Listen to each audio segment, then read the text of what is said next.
All right, let's talk about something we do all day, every day, but probably don't think much about: the power of a spoken story. We're going to explore how this ancient art form is so much more than just entertainment. It's this fundamental force that literally shapes our cultures, our identities, and even what we do next. So yeah, let's get into it. Just think about it for a second. There's a totally different energy, right? A story shared out loud, it could be a funny family memory, a scary ghost story, whatever. It just has this unique kind of magic. It creates a connection that words on a page, well, they just can't always match. But what is that magic, really? Let's start by digging into why a spoken story is so incredibly powerful when it comes to connecting us not just to each other, but also to the past. People call it the campfire effect, and you don't even need a real fire for it to work. Just the act of gathering and listening to one person's voice, it just weaves this invisible bond between everyone there. It's a shared moment in time, an experience that pulls us all together. And that, right there, is the heart of oral tradition. Okay, so to really get a handle on this, we need to be clear about what we're talking about.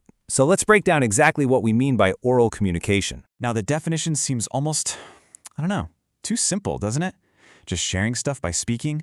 But don't let that fool you. That one simple act is responsible for building entire worlds of knowledge and culture.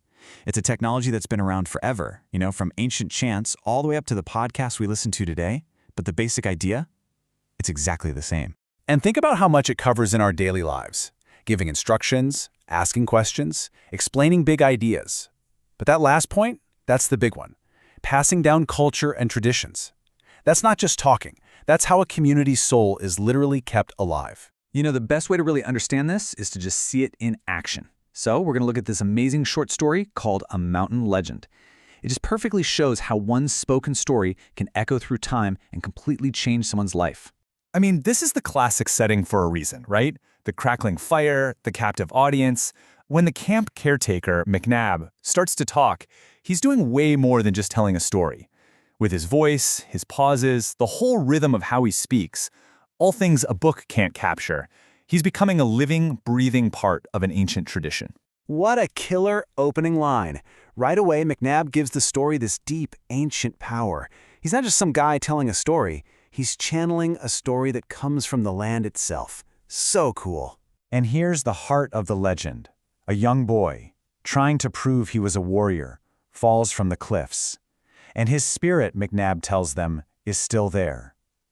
So this isn't just some ghost story, right?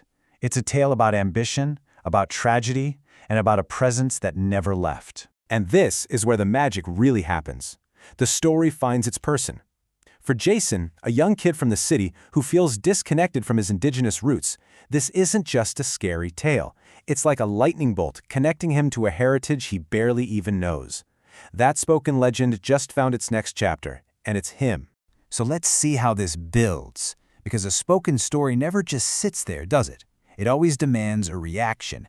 It basically forces you to do something.